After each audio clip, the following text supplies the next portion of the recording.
But yeah, this is the first world of the game, Mayhem Temple. Now, first things first, you probably noticed this warp pad. Basically, it's really self-explanatory. It's basically just the world's version of warp silos. So, yeah, it's nothing too difficult to grasp. So, yeah, it makes it a lot easier to just make your way across these worlds and not have to worry about, like, going across going crazy distances just to find one specific item or something. So it's really, really appreciated. But yeah, the notes are also different in this game. Like, basically they're in nests like the other items, and they give you 5 each. But there's also a treble clef, which I think gives you 20 notes. So it's going to be a lot easier to find notes this time around. Or get all of them, I should say. Alright, but anyways, you're probably wondering who that guy was that was talking whenever I got an item or something. Well, this is Jam Jars. Basically, he's the moves guy for this game. He's, yeah, as he just said, he's Bottle's brother, so... Yeah, like I said with, like, the replacement for the rhyming for this game is actually Jam Jars here. And, every time you get a new move, he does this little dance and this song plays, and, he'll basically just tell you how the move works in this little rhyming kind of shtick, I guess.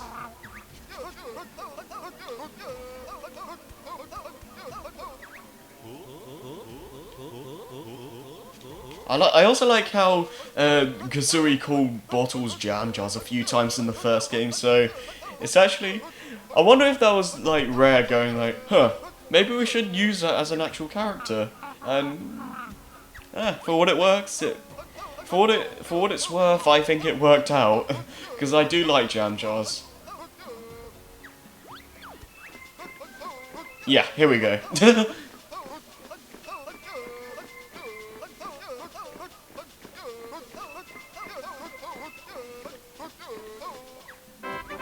Yeah, it's not as exciting as Grunty, but it's still a thing, I suppose. But anyways, you can actually have a aiming cursor now when we go in first person. So yeah, so if we aim this right, or fail like that. I'm used to inverted controls, so it's kind of weird. Come on. Yeah, there we go. And that basically makes them do nothing for a little while. But yeah, you're gonna be using that a little bit in this stage. So yeah, for the first life instance, we're just gonna be going around this the main area, getting all the notes and stuff. So, but yeah, what? Oh, here's another thing.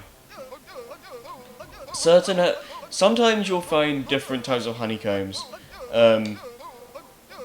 This one, if I remember, yeah, it basically scrolls through your honeycombs and okay. How do I do it? Okay, I don't know what button it is for this version, but basically, you press a certain button, and then it will, unlike a honeycomb that it stops at, you basically press the button until it stops, when it stops at the honeycomb you want, amount of honeycombs you want. So it's best to do it when when it stops at the end of your honeycomb bar or whatever. And it can be really helpful, but also really annoying, because you can make it so, what is it? You go from like 2 bars to like, what, 8 bars or something. And, what, 8 honeycombs, basically. But you can also, it can be way too fast for you to react in time, and that can really that can really be bad on you sometimes, and it can make it so you lose like a ton of honeycomb pieces.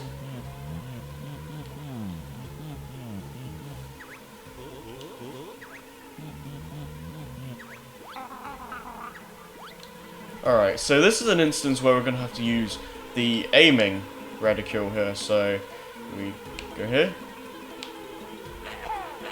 We try and get them. There we go. We got that one.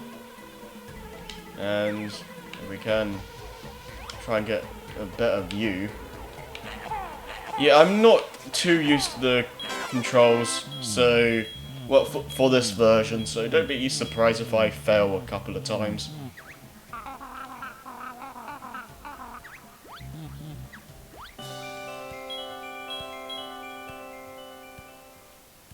Alright.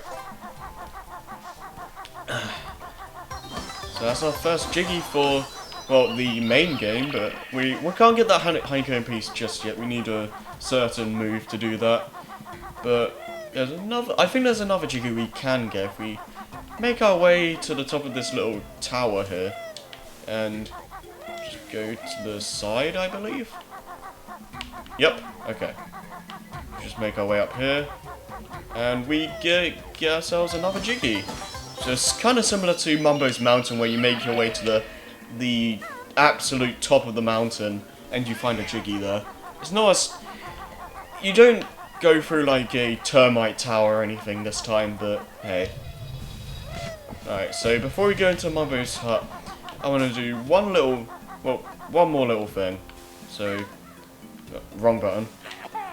Yeah, I'm still trying to get used to these controls, because like I did play Kazooie on Rare Replay for Sea's Brain, and that's the version we're going to be using for that channel.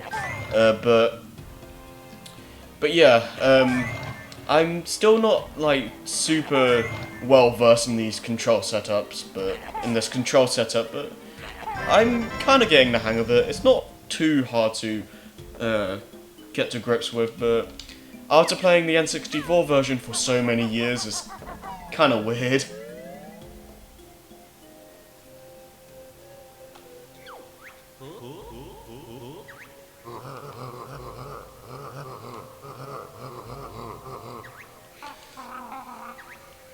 Oh wow!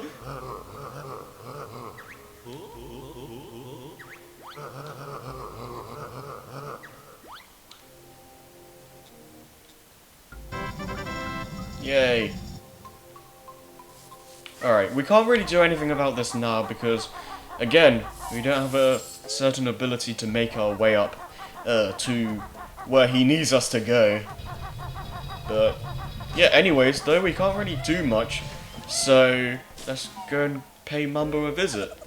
And this time around, it's a lot easier to get the amount of items that you need to use Mumbo for in this game. Basically, there's 2 of these Globos in every world, or at least 2, I believe. I don't know if there's ever more than that, but basically, you only have to get one of them, and you give it to Mumbo, and then you're good. You don't have to find like 10 Mumbo tokens this time or any of that stuff. So it's a lot more streamlined.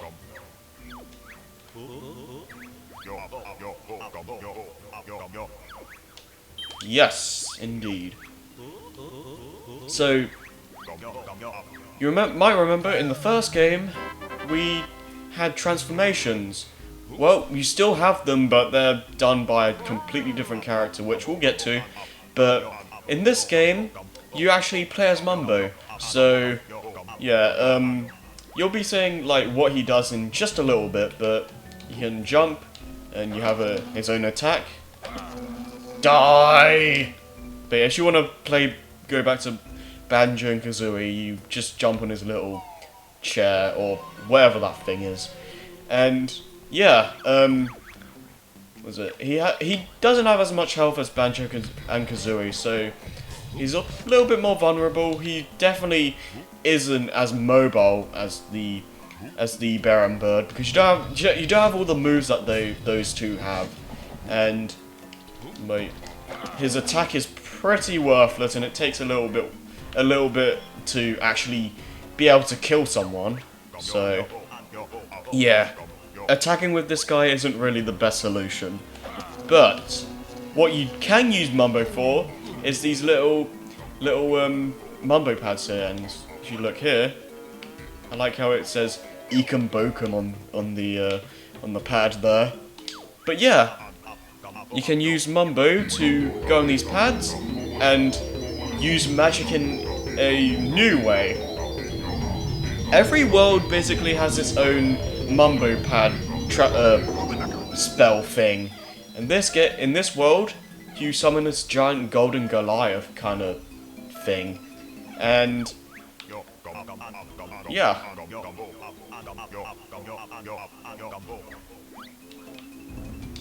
Okay, so we control this thing and we can use it to destroy these statues that were giving us trouble before, and just press X and they're gone. I don't know if they respawn or not though. Yeah, we just go through here, and this is the main thing we needed this thing for. You basically use it to destroy or open that door basically, and this is the only way I believe that you can get this Jiggy here.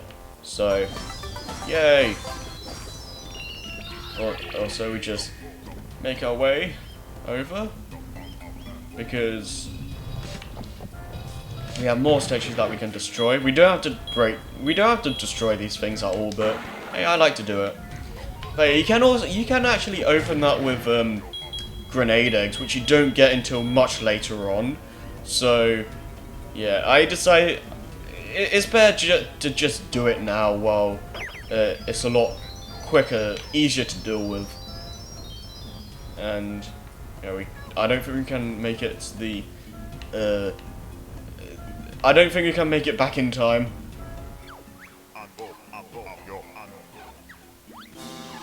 And yeah, but we still need it for that door over there, so let's do it again.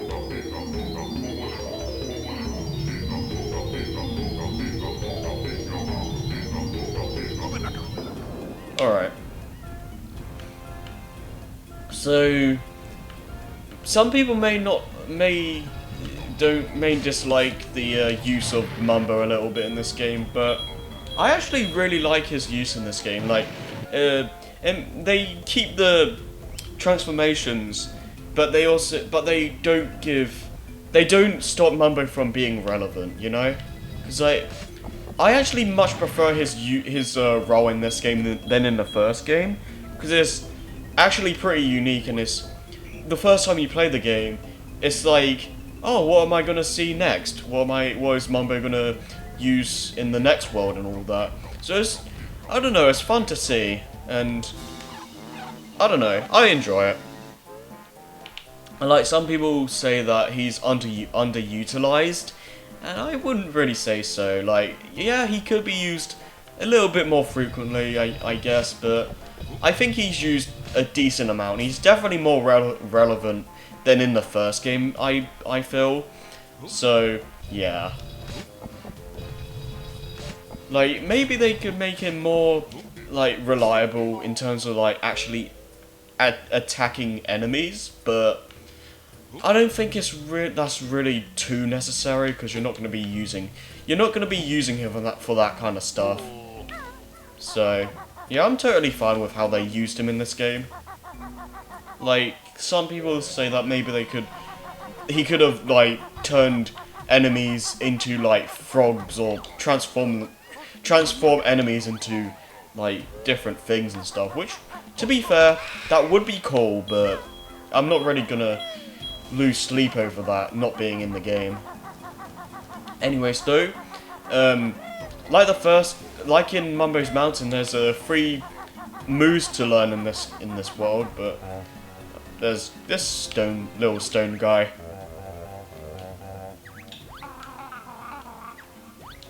Yeah, we can't understand him now, so you're just gonna have to ignore them.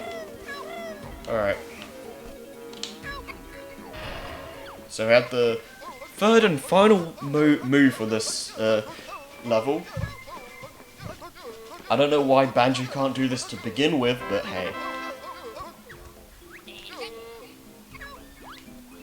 Okay, basically, you just go up to a cliff or whatever, and you can hang off edges now, so it's gonna make some sections a little bit easier, and it'll allow us to go to areas we couldn't go to before.